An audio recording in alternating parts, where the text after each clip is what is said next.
Hey everybody out there, welcome back to 91.8 The Fan. I, once again, am not Kana, I am Christmas, and I have with me a very special guest. Would you like to introduce yourself to the masses out there?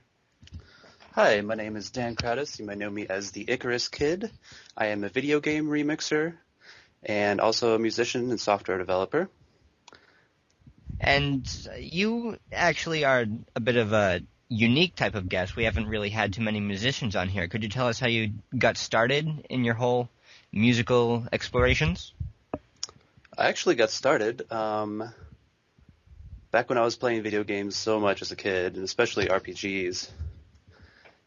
And I didn't really start playing piano until I was about 11, but before that I would just go upstairs. My parents had an old piano, and I would pick out, a lot of the battle themes and the RPG themes and try to learn them on the piano first. And so my grandpa saw me always doing that, and he's a jazz pianist, and talked my parents into getting me piano lessons. So from then I went on to more like the standard rock star route, if you want. Everyone watches MTV and like, oh, I want to be like that.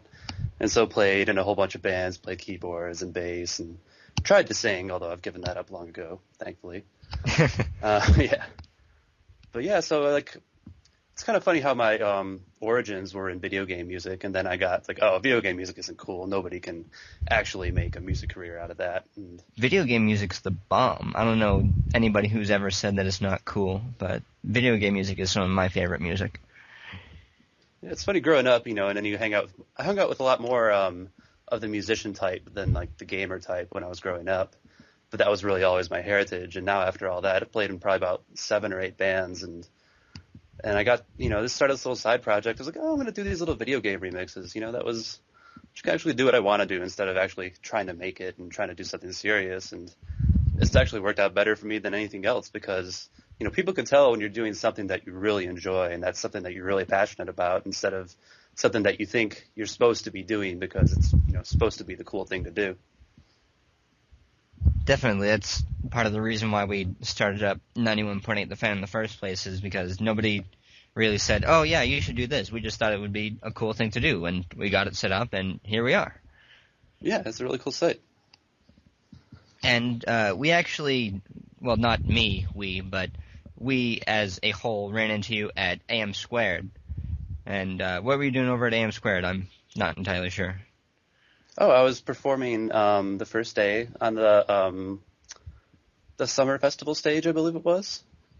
And so, yeah, that was the stage that was in front of all the artist alley and exhibitor alley. So I was basically providing entertainment for all the people that are, shopping for art and anime and all that. And when did you first start? I know you said you were in some bands before. When did you start going solo with just the video game stuff?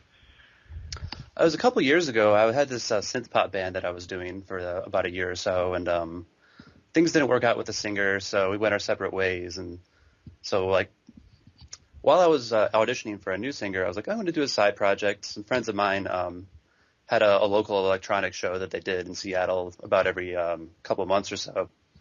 And the show was really focused on people coming up and doing whatever they wanted, not trying to be any specific electronic genre. People would just come up and play the weirdest music. So I'm like, all right, I'll do my video game remix thing there. So I'd done a couple. And so I spent a few weeks, about a month or so, going through my entire NES collection. And there's quite a few games in there. And I just sampled every music, every sound that I could find that was isolated, and just built this huge library out of it. So, and then I just started pumping out the songs from that, and at first I wasn't taking it very seriously. And I think that's how I was able to just have fun with it and actually just make a whole bunch of tracks. And I prepared it just for that one show at that electronic night, and it's kind of been going from there. I can only imagine how time-consuming that would be, going through a library of NES games and, like, taking every soundbite from the music to just put into a big library. Anytime you have, like, a project like that, it's all about, imagining the end result. And it may be boring, but, being like, oh, it's going to be so cool, and I can finally have this, 5 gigabyte library and what I can possibly do with it. Yeah. And I know it's probably hard to pick, but what would you say is one of your most favorite NES tracks? Oh, It's always changing. I really like one of the Castlevania, it's in the third level, I guess level 7 through 9. I think it's called Wicked Child. Like, dun, dun, dun, dun, dun, dun, dun, dun, dun, dun, dun, dun, dun. Yeah, There's a actually, whole bunch of them. one of our DJs uses Castlevania background music for his background music when he goes on air. Nice. Yeah. Yeah, a lot of my former favorites I've gotten kind of burnt out on from playing so many times. It's like, I Yeah, still love that it, but happens a lot. yeah. Like, I don't normally listen to just solely video game stuff, but I'll have my moments where I'll have something that's like, oh, I love this song, but only for this 2-week period, and then I'll move on to my next one because I'm sick of listening to it for so much. Yeah, I'm the same way. I get bored pretty easy. But how exactly do you go about doing your stuff? I saw a video on your page, a laptop battle, and it sort of looks like a soundboard, but I'm not entirely sure if it is. What is that thing that you use? Oh, for the laptop battle, that's an M-Audio trigger finger. And so what that is kind of like a generic controller for music software. And there's 16 buttons on it, and then 12 other controllers that are knobs and faders. And you basically get to assign those to whatever you want for a particular song. So it's, 30 or so controls that you can just map to anything that can be controlled. So I use Ableton Live both in the studio and live, and the possibilities that you can do with Ableton are really endless. So that was kind of when they designed that software, they're like, how can we actually use software in live performance in ways that haven't been done before? Yeah, the one that I watched was Flight of the Bumblebees, and it was really intuitive is really the only word I can use for just how much you put those 30 controls to work. Yeah, it was for that one. I actually made about 90 controls because it's funny, like because of the laptop battle, I can use that piece of equipment so much better than I could before. When normally it's just one controller in this gigantic rig I have, and so I never really needed to use it much. But because in the laptop battle we were only allowed one controller, I really got to, use every little nook and cranny, and so now it's a much more powerful piece of my rig. And obviously it's a big staple in your performances and battles now, but did you ever have to work your way up the technology chain? Like once you had a little keyboard where you had only a few programmable sounds into it? Oh, definitely. And, as I'm also a software developer, I've always been trying to combine technology with music.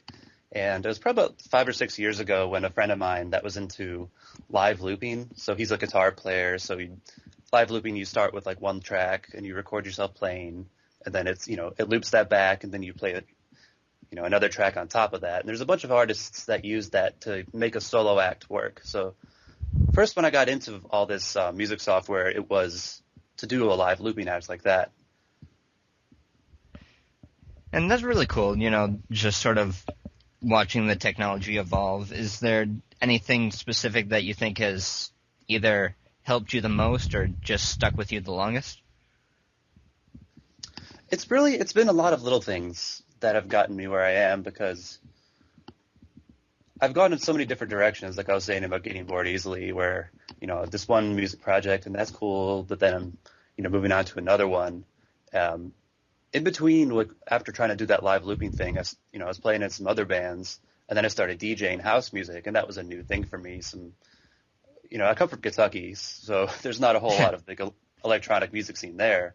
But moving out to Seattle, there's just so much of a bigger world that I didn't realize was there. And so that's kind of my thing when I first came out here, is DJing at nightclubs and getting into that. And that was fun for a while, playing vinyl records and realizing that that's a side of music that's kind of away from technology. So I kind of used some of the experiences from that when I did Icarus, of taking some parts from the band world, taking some parts from the DJ world, and then bringing the whole fandom thing into it. It's kind of a combination of every project that I've ever done. Yeah, definitely. And, no offense to anyone in Kentucky or country music fans, but I think that Seattle has a bit more music diversity than the entire state of Kentucky. Oh, yeah. It's the whole reason I moved out here. I mean, the bluegrass scene's great out there, but when you're into music technology, there's not much that bluegrass really needs from you. Yeah, for me, who's grown up on mostly a wide variety of stuff, just listening to bluegrass and country, it doesn't always do it for me. Yeah. But I think on that note, we're going to take a very quick musical break, but don't go anywhere because we will stay right here when we get back. So keep it tuned to your favorite station, 91.8 The Fan. Everything you want and nothing you don't. So you guys should totally check out my radio station. It's over 9,000 and it has cheeseburgers and all your base will belong to us. It's the best thing. Wrong! Are you tired of epic fail when it comes to memes? At 91.8 The Fan, we got you covered. Let's do this. Leroy Jenkins! Well, at least I have chicken. Hey, everybody out there, welcome back to 91.8 The Fan. I am still here, and I still have with me my very special guest. Would you like to give us a sign of life to prove that you are, in fact, still here? Excuse me? Yes, he's still here. See? Right there. Right there, in the corner. There he is. Look hard enough, you'll find him, I promise. But, like we said earlier, you were over at AM Squared. Have there been any other conventions that you've been to recently? I know Comic-Con just happened. No, actually, playing at a couple conventions coming up in the Northwest area. Playing at AkiCon in Bellevue in October, and SAC Anime, if I'm saying that right, and that's in January in Sacramento. Ooh. Lots of good West Coast stuff. I know a lot of our listeners are on the West Coast, so hopefully they'll get the chance to come out and see you perform. Yeah, I've got so much gear with all the lights and all the keyboards and everything that, unfortunately, I can't really fly to shows without a huge budget, so yeah, pretty much stuck to the West Coast, at least for now. Until you're hugely famous and every convention just wants to fly you out because you're so incredibly cool. Yeah, I'm trying to get an actual bigger tour going where I can just drive everywhere and hit some anime conventions and video game conventions that are more in the East. But unfortunately, that's going to take – I'm going to have to book at least 20 shows to make that worthwhile. So that's something I'm working on hopefully for next summer. Yeah, you'd have to actually take a look at all the East Coast conventions and look at which ones are in a line and which ones are chronologically lined up. Just set myself up to do about 100 hours of driving. Yeah. It was like you don't want to drive from Florida up to Maine and then 3 days later have to drive back down to Virginia and then drive back up and down and everywhere. Yeah, that's the biggest problem with Seattle is it's just way up here in the corner, and it's so hard to drive to anywhere, pretty much. You're looking at a minimum of 12 hours unless you're going to Portland. Yeah, what prompted you to head out to AM Squared? Oh, I just got a booking agent recently, and he's been the one that's been hooking me up with these anime conventions. Well, that's pretty cool. And so, yeah, it's just I'd never even heard of it because it's such a new convention. But he had booked a couple of other artists. He did book some more Japanese artists as well, so kind of had the hook up there. Well, that's pretty handy, though. Maybe you'll get even more of a chance to get out to places where you wouldn't normally go. Yeah, it's definitely been getting the foot in the door because that was my first anime convention, and I've mostly been playing at nightclubs and raves and stuff like that. Yeah, but I know a lot of anime cons do raves, and sometimes they're looking for DJs. I know Anime Boston, the resident DJ, is always the voice actor Greg Ayers. He always comes out every year and DJs their rave.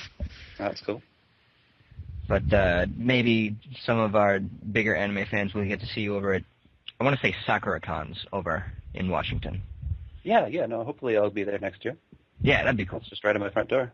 Yeah. You don't even have to actually go there as a guest. You can just walk there and say, hey, I'm here to play music. Yeah. You're like, who's that weird guy playing music? You're not weird. We think you're cool. That's only because you don't know me. Probably. We will have to remedy that in the near future. Hopefully one of us can get out to see you again in another convention. Or maybe we'll see you again next year at AM Squared. Who knows? Yeah, it's great that you come all the way out to the West Coast with these stuff. Yeah, we're spread out everywhere, so if you're at a convention, we'll probably be there too. I don't think we have anybody out the Northwest right now, but we're looking for new people. Anybody out there, if you want to join us, head over to our volunteer page. And speaking of pages and websites, how can people stalk you on the internet in a nice way? I am currently at theicaruskid.com and also have my Icarus Kid Facebook. That's the way to go to keep up on all my music pages. I'm kind of spread out right now because I'm pursuing a couple of other projects. I'm writing I'm writing a game mod on top of the game Minecraft.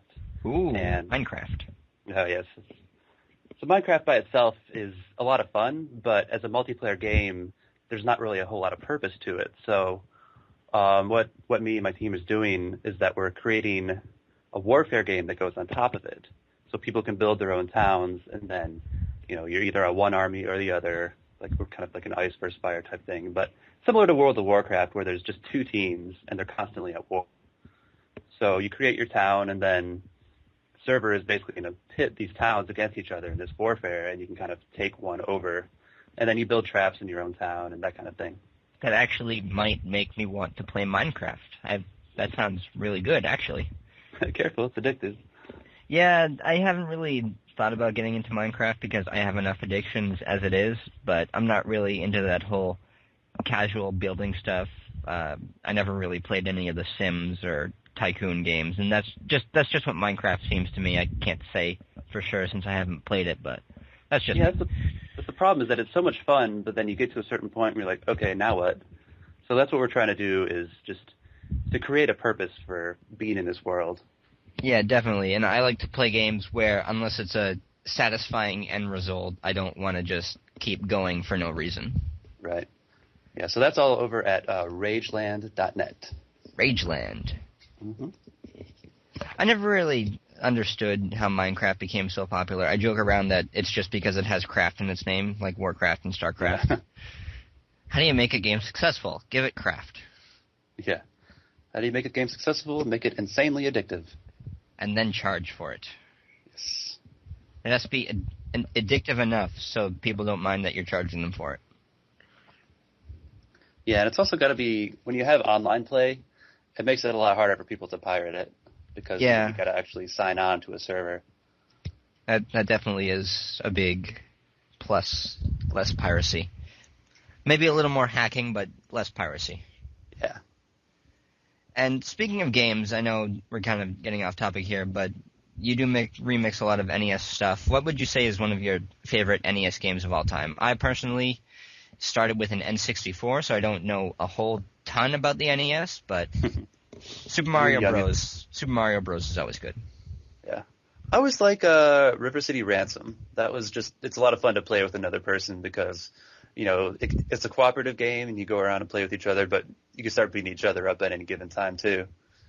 Yeah, I've definitely tried to start being retroactive, looking into some of the older games, like the classic Zelda, the classic Metroid. I've gone through and played, I'd say, all 10 Mega Men.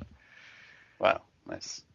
Yeah. Yeah, I actually beat Mega Man 2 and 3 for the first time. There's so many games that I'm discovering since starting Icarus Kid, and I had to, I've been increasing the size of my NES collection so much because of it, and finding more stuff to sample. So I've beaten so many for the first time over the last couple of years. Yeah, that's the other thing too. You go back and you hear music, and every game has at least one decent piece of music. At least I would hope so.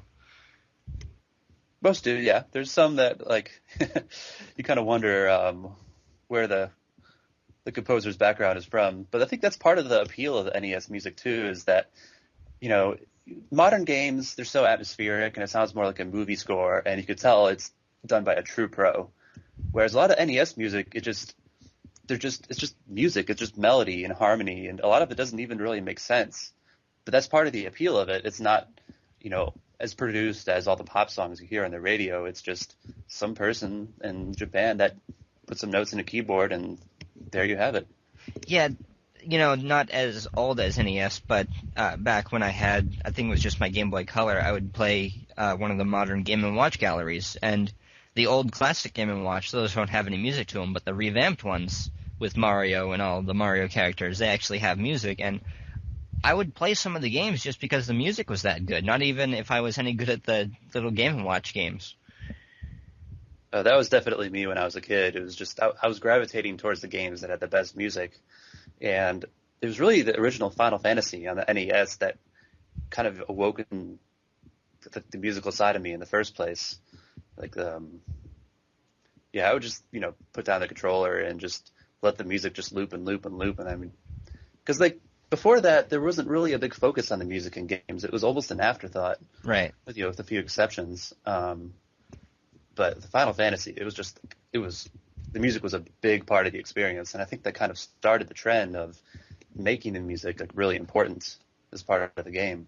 And then later remixing the music, especially with stuff like Mario and Final Fantasy and Zelda and all that stuff. Oh yeah. Especially with Mario, you look back at some of the old Mario tunes, they're in just about every game you play now. They're just revamped. Yeah, it's really cool to see how they've made so many variations in the same songs over the years, because now there's been like dozens of Mario and Zelda games. There's one in Super Mario Sunshine. I think they did like an a cappella version of it when you're in a certain level of the do do do do do do. Do. Yeah, with the special platforming challenges. Yeah, I really like that one.